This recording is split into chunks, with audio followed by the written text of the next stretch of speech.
గత ప్రభుత్వంపై అసెంబ్లీలో ఘాటు వ్యాఖ్యలు చేసిన హోంమంత్రి అనిత, జగన్ ప్రభుత్వంలో మా నాయకుడిని ఏ విధంగా ఇబ్బంది పెట్టారో అందరికీ తెలిసిందే. వాళ్ళు చేసిన మోసాలు, దౌర్జన్యాలు అందరికీ తెలిసేలా చేయాలని అన్నారు. ప్రజావేదిక కూల్చిన తర్వాత వేస్ట్ ని కూడా 5 సంవత్సరాలు కూడా తీయకుండా అలాగే ఉంచి ఆవే నుంచి సీఎం గారు వెళ్తారు, చంద్రబాబు నాయుడు గారికి వెళ్తారు కాబట్టి చూడాలి అని ఒక సైకిక్ నేచర్ కి పరాకాష్ఠగా అక్కడ చేసిన సందర్భాన్ని కూడా మర్చిపోకూడదు అధ్యక్ష. ఇంకా మన నాయకుల మీద అయితే మీ మీద జరిగిన దాడి అయినా చెప్పాలి. నేను మీ మీద జరిగిన దాడి కానీ, ఎంతోమందిని అక్రమంగా పంపించిన అరెస్టులు చేసిన విధానాన్ని కానీ, ఇంకా సామాన్య ప్రజలకు వస్తే అధ్యక్ష మాస్క్ అడిగిన పాపానికి సుధాకర్ గారికి పిచ్చోడిని చేసి ఆయన చనిపోయేటట్టు చేసిన విధానాన్ని, తన అక్కని రక్షించుకునే క్రమంలో మా అక్కని ఎందుకు ఎలా అంటున్నారని అడిగినందుకు అమర్నాథ్ గౌడ్ అనే చిన్న పిల్లోడిని పెట్రోల్ వేసి తగలబెట్టే సందర్భాన్ని కానీ, అదేవిధంగా అధ్యక్ష ఒక మదనపల్లిలో ఒక అమ్మాయి తన పిల్లల కన్నా బాగా చదువుతుంది, ఫస్ట్ ర్యాంక్ వస్తుందేమోనని చెప్పి ఆ అమ్మాయిని ఆత్మహత్య చేసుకునేటట్టు ప్రేరేపించిన ఒక వైఎస్ఆర్సీపీ నాయకుల తాలూకు ఉదంతాన్ని నేను ఎందుకు చెప్తున్నానంటే అధ్యక్ష, ఇలాంటి పరిస్థితుల నుంచి ఈరోజు ప్రత్యేకంగా ఈ 20 నెలల కాలంలో మేము ఇది చేసామని చెప్పుకోవడానికి ఒక గర్వంగా ఆ సభలో మేము నుంచిన పరిస్థితి వచ్చింది అధ్యక్ష. లాస్ట్ పరిస్థితి ఏంటంటే యాక్చువల్గా పోలీసుల పరిస్థితి ఎలా అయిపోయిందంటే అధ్యక్ష, ఎందుకంటే చాలా ఇంకో 4 మంత్రులు కూడా మాట్లాడాలి. నేను ఒకటే చెప్తున్నా అధ్యక్ష, ఒకటేంటంటే ఆ లాస్ట్ 5 సంవత్సరాలు కూడా ఒక బ్లాక్ డేస్ కింద మారిపోయే పరిస్థితి. రాష్ట్ర పాలన అనేది అధ్యక్ష చట్టం ఆధారంగా కాకుండా ఒక భయాన్ని ఆయుధంగా చేసుకుని జరిగిన సందర్భాన్ని కూడా చూసుకున్నాం.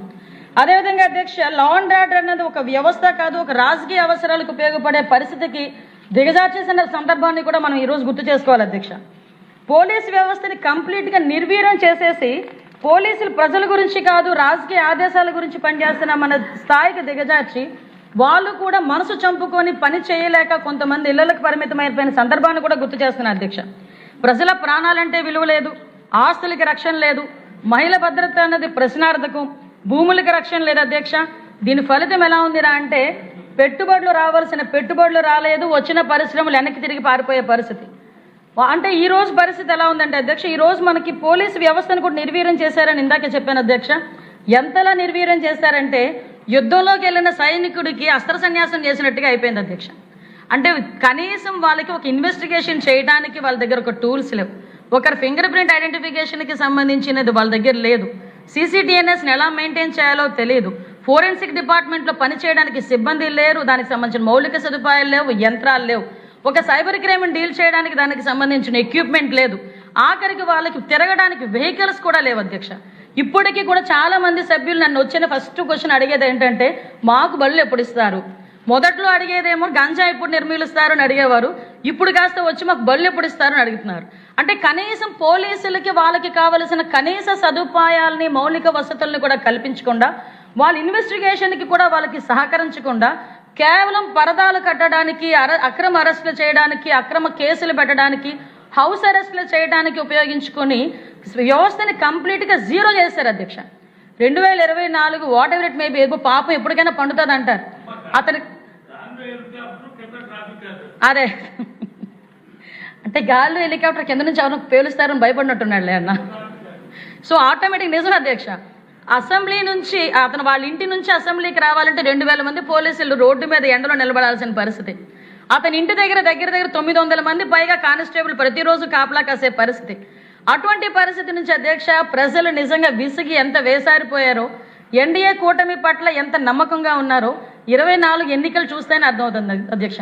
24 ఎన్నికలైనా అందరం కూడా సంతోషపడ్డాము, యాక్చువల్గా మన గవర్నమెంట్ వచ్చింది, మనం ఏదైనా చేయగలమని చెప్పి కూర్చున్న మరుక్షణం ఒక్కసారి ఆ డిపార్ట్మెంట్లు చూస్తే ఒక చిన్న వణుకొచ్చిన సందర్భం. ఎందుకంటే వాళ్ళకి కనీసం ఏమీ లేవు. ఫింగర్ ప్రింట్ ఐడెంటిఫికేషన్ అనేది చాలా మెయిన్, అది అవసరం అధ్యక్ష. ఎందుకంటే ఎవరైనా ఒక అనుమానాస్పదంగా తిరుగుతున్నాడంటే వాడికి ఇంతకు ముందు హిస్టరీ ఏమైనా ఉందో అవన్నీ తెలుసుకునేదానికి అదొక టూల్.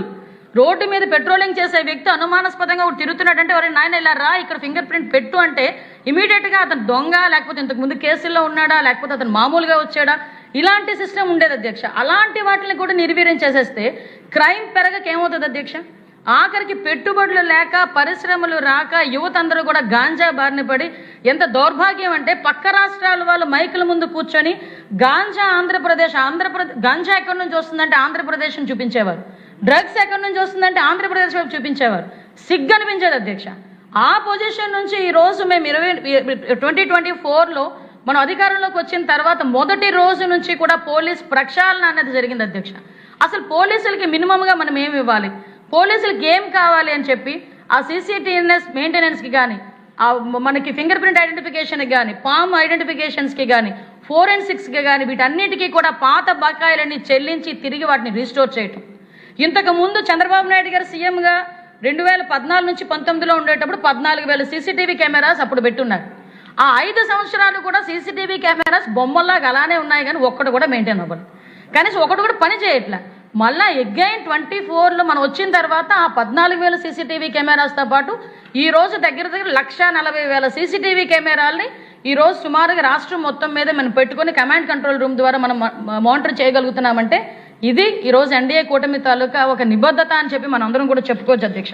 ఎందుకంటే అధ్యక్ష ఈరోజు మేము మన ప్రక్షాళన అదేవిధంగా ఒకటే అధ్యక్ష, మా తాలూకా ఎయిమ్ కూడా ఏంటంటే అధ్యక్ష, మనకి ట్రాన్స్పరెన్సీ ఉండాలి అడ్మినిస్ట్రేషన్లో, ఫియర్ ఫ్రీ సొసైటీ రావాలి, టెక్నాలజీ డ్రైవ్ అండ్ గవర్నెన్స్ రావాలి, పీపుల్ రైడ్ అప్రోచ్ రావాలి. అంటే దీనికి కష్టపడి పనిచేయడానికి గౌరవ ముఖ్యమంత్రి గారు పోలీస్ డిపార్ట్మెంట్ వాళ్ళతో కనీసం ఎప్పటికెప్పుడు కూర్చొని మాకు సలహాలు సూచనలు ఇస్తూ మమ్మల్ని గేరప్ చేసే పరిస్థితి ఈరోజు కనిపిస్తుంది అధ్యక్ష. అంటే అధ్యక్ష ఒక్కసారి మనం ఎంతవరకు అంటే ఒక లా అండ్ ఆర్డర్ అన్నది ఎంతవరకు ప్రయారిటీ ఉంటుందంటే ఒక రాష్ట్ర అభివృద్ధిలో, ఒక రాష్ట్రం అభివృద్ధి చెందాలన్నా, ఎకనామికల్గా గ్రోత్ అవ్వాలన్నా లా అండ్ ఆర్డర్ అనేది మెయిన్ పిల్లర్ అధ్యక్ష. ఆ లా అండ్ ఆర్డర్ లేనిద్దు కాబట్టే లాస్ట్ గవర్నమెంట్లో ఒక పరిశ్రమ రాలేదు, ఒక పెట్టుబడులు రాలేదు. ఈ రోజు లా అండ్ ఆర్డర్ చాలా క్లియర్గా పనిచేస్తుంది, మంచిగా పనిచేస్తుంది. ఈరోజు క్రైమ్ రేట్ తగ్గింది అని చెప్పడానికి రాష్ట్రంలో ఒకే ఒక ఉదాహరణ మొన్ననే మనం అందరం చూసాం. దేశంలోనే పెట్టుబడిదారులు అతి ఎక్కువ పెట్టుబడులు పెట్టింది మన రాష్ట్రంలోనే అని చెప్పి ఈరోజు మనకి నివేదికలు కూడా వెల్లడించిన సందర్భంలో ఈరోజు లా అండ్ ఆర్డర్ ఎంత బలంగా పనిచేస్తుందని చెప్పడానికి అదొక నిదర్శనంగా కూడా మనం భావించవచ్చు అధ్యక్ష. ఈరోజు అధ్యక్ష అదే కాకుండా అధ్యక్ష ఈరోజు పర్టికులర్గా పోలీస్ డిపార్ట్మెంట్ పనిచేసే విధానాన్ని కూడా మీకు చెప్పాలి అధ్యక్ష. ఎందుకంటే ఈరోజు మేమందరం కూడా ఎన్డీఏ గవర్నమెంట్ వచ్చింది, పోలీస్ వ్యవస్థ ప్రక్షాళన మీద దృష్టి పెట్టాము, ప్రజల మీద ఒక నమ్మకాన్ని కలిగించాలి. పోలీస్ అంటే ఒక అధికారం కాదు, పోలీస్ అంటే ఒక నమ్మకం. ఈరోజు పోలీసు వస్తున్నారంటే భయపడే పరిస్థితి కాదు, భరోసాగా నిలబడే పరిస్థితి ప్రతి ప్రజలకి కూడా రావాలి అనే ఉద్దేశంతోనే ఈరోజు మేమందరం కూడా ముందు మా పోలీస్ డిపార్ట్మెంట్ అంతా చాలా ఎఫెక్టివ్గా పనిచేసే పరిస్థితి వస్తుంది అధ్యక్ష. దీనికి సంబంధించి అధ్యక్ష మీకు అందరికీ కూడా ఒక ప్రెజెంటేషన్ కూడా నేను మీ అందరికీ కూడా పంపిస్తాను అధ్యక్ష. ఎందుకంటే అధ్యక్ష ఈ రోజు నేను చాలా గర్వంగా చెప్పగలను, పోలీస్ డిపార్ట్మెంట్ మా ఈ సంవత్సర కాలంలో చూసుకుంటే అధ్యక్ష క్రైమ్